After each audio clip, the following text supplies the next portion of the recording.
I am a 36 years old female, and I have always been into jewelry. I used to own a variety of jewelry sets, but due to unfortunate circumstances, most of them had to go so I could afford rent after I lost my job. My husband never got lucky to land a job since 2013. Thankfully now I have a stable job that gets us by from month to month. I also kept one set of jewelry which is the most valuable whether momentarily and / or sentimentally, since it's part of family heirloom. The set includes a pair of earrings, a bracelet and a necklace. All gold material, and again they are worth decent amount of money.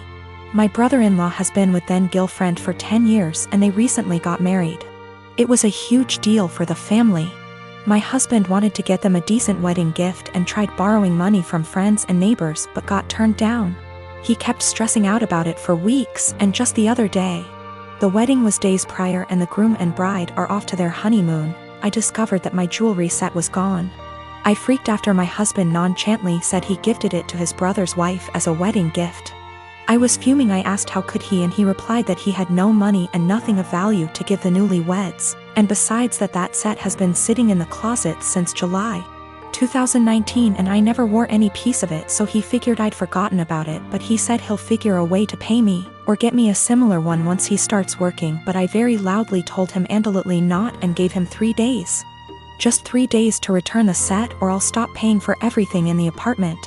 He looked puzzled like he couldn't believe I was serious. He said he doesn't want to cause an issue, but I said it's already there, and if he doesn't want issues all he has to do is contact his brother or his wife and retrieve the set or go get it himself. He tried to twist the argument and offer the same solutions as mentioned above, but I refused. I said I just want my set back and he has 3 days only. He kept talking about how tasteless and disrespectful it'd be for him to retrieve a wedding gift, and said this will damage his relationship with his brother and family, and also how impossible it was to retrieve the set in 3 days, when the couple are on their honeymoon in another country. He said I was financially abusing him by threatening to stop paying for anything knowing I'm the breadwinner. Also, he refused to give me their new contact info to retrieve the set myself. I married my wife Elise 12 years ago. She has a 16-year-old daughter, Anna, from her previous relationship, and we have a 7-year-old son as well. From pretty much the beginning of our relationship, Anna and I have never gotten along. I don't know how to emphasize that it is not because of a lack of trying. She just does not like me. When she was young she was just scared of me and afraid I'd tear their family apart. Nowadays it's more of a neutral dislike rather than strong antipathy, so I suppose that's progress. Elise is a stay-at-home mother, so she relies on me for income. As a result, I pay for everything for Anna. Food, clothes, volleyball fees, field trips. I take an interest in her hobbies. I go to her games. I'm not saying I'm perfect, but I try my damn hardest to be the stepfather I can. But it's so hard. Always giving me curt one-word responses. Always having to have an attitude. She does things to get a rise out of me. Staying out late reeking of booze. Always trying to sneak boys in. Typical rebellious stuff. But I always let her know I love her and I'm there for her in hopes of her shithead teenager phase passes. The opposite is true for her biological father. She adores him. Can't tell you why. He never goes to her games, always makes excuses for why he doesn't want to see her. He forgot her birthday last month and she cried herself to sleep. Well anyways, Friday, I came to her room to check her phone and read her messages, not a permanent thing. But she's been caught sneaking out twice in the last month, so this is her punishment. I ask for the phone, she says, "No, I'm tired of you checking my shit, leave me alone." I tell her I'm not asking again and she goes, "Just off already. You're not my real dad. You never have been. Stop acting like you can tell me what to do," before getting up and slamming the door. Like I said guys, I'm tired. Tired of the blatant disrespect. Of being the verbal punching bag while still providing more for her than anyone else in her family. We haven't really talked since until this morning during breakfast. She asked if I could pay for her plane tickets so she could see her boyfriend cross-state. Like I said, her mom doesn't work and her dad is a POS, so I normally would be the one to cough up the money. "Not this time." I responded, "Go ask your real dad." I could tell she was hurt.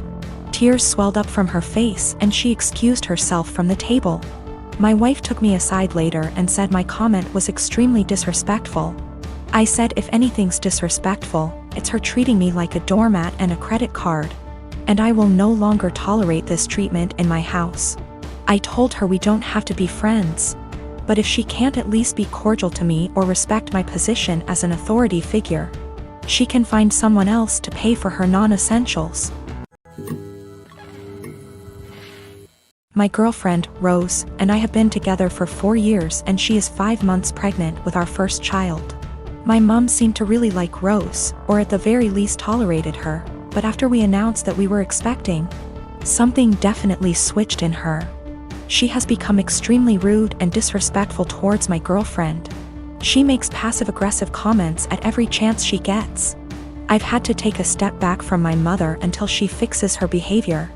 Rose had gone to visit her family who lives far out of town. It was a very last-minute trip, and she drove herself to the destination and back. Unfortunately, at around 6 p.m., her car broke down and she was forced to pull over. Fortunately, my brother, Chris, who's great with cars and lives about an hour and 1/2 from where Rose was stranded, was willing to pick her up and sorted everything out. I was out of the country, so I'm grateful that my brother sorted everything out for her. Chris moved back in with my mom about a year ago. Obviously, the situation wasn't the best, especially considering the tension between Rose and my mom that exists for no particular reason. But I hoped my mom could put her pettiness aside for at least a night. It was too late for Chris to drive Rose back home, so my brother told her that he would drive her back tomorrow morning. An arrangement that my mom seems to not like, but one that she managed to keep her mouth shut about, my girlfriend tells me. Rose helps prepare dinner, wash up, and actually engage in a decent conversation with my mom for the first time in ages. However, they mostly avoid each other. Chris goes to bed earlier, leaving my mom and Rose. My mom lives in a 2-bedroom apartment and since both bedrooms were taken, Rose assumed that she would be sleeping on the couch. She apparently assumed wrong. My mom gives Rose the thinnest blanket ever and basically screams at her, telling her that she has to sleep on the floor to not ruin her couch. She tells Rose to make do with the pillows on the couch and the blanket that provides zero warmth. Rose thought about protesting, but ultimately decided against it. According to Rose, my mom kept opening her door to check if she was sleeping on the couch, so she couldn't even try to sleep on the couch. At 5 a.m., Chris found Rose on the couch and let her sleep on his bed. He ended up telling me, but told me to not make a big fuss out of it. I did the exact opposite. I called my mom, very angry, and told her that she was disrespecting her so badly. She tried to defend herself by saying that she didn't harm the baby, and it's okay for pregnant women to sleep on the floor. But I refused to hear any of it. Chris agrees with me, but told me that I shouldn't make it a fight. I feel like I'm losing my mind. My husband Derek and I have been married for 3 years, together for 7 total. Several years ago, about 6 now, I guess, I worked closely with a male coworker, Paul, that Derek was never fond of. Paul and I never had an inappropriate relationship. Derek's jealousy wasn't completely out of nowhere. I get why he felt that way. Those couple years were a perfect storm of relationship stress. I was working long hours. We were living apart after trying and failing to move in together. Our relationship was still fairly new. And then you add in a handsome coworker I had to spend long hours with and saw more than my boyfriend at the time. Paul was the source of several fights. Again, we never did anything that wasn't completely kosher. Eventually I told Derek he needed to trust me and get over it, or we were going to have to break up. He said he would stop worrying, and for the most part things were good. When Paul transferred out of state a few months later, things were really good. There were no worries at all and our relationship has been amazingly strong ever since. This last weekend, my husband went out with a couple friends to some bars and a football game. When he came home, he was pretty wasted. We talked for a bit, and he mentioned how a friend of his had told him that he broke up with his girlfriend because she cheated on him. I commented on how that was a bummer and good for him for finding out before they got too serious. Derek, however, had a different take on it. He said it was a shame because they had seemed like a good couple, and if they really loved each other his friend could move past the cheating. Just like he had with me. At first I thought my husband was admitting to cheating on me, and asked him what he meant. He told me he always knew that Paul and I had slept together at least once all those years ago. But he knew I was the one for him and forgave me. I told Derek that I had never so much as even hugged Paul, except maybe at his going away party, let alone slept with him. Derek sort of just patted me on the arm, said of course, and passed out. The next morning I asked him about the conversation and he said it was okay, he had forgiven me, it wasn't even an issue. I again stressed that I had never cheated on him with anybody and I needed him to believe me. He sort of did the same, of course you didn't, babe wink thing again, and went to work. Every time I've tried to talk to him since, he won't hear me out. I'm this close to losing it with him. I need him to know that I never cheated, and I'm hurt that he thinks I would do something like that. What do I do? Do I just let him have this since it's not really hurting anything, or what? I don't want my own husband to think so little of me that he thinks I would cheat. That's not who I am.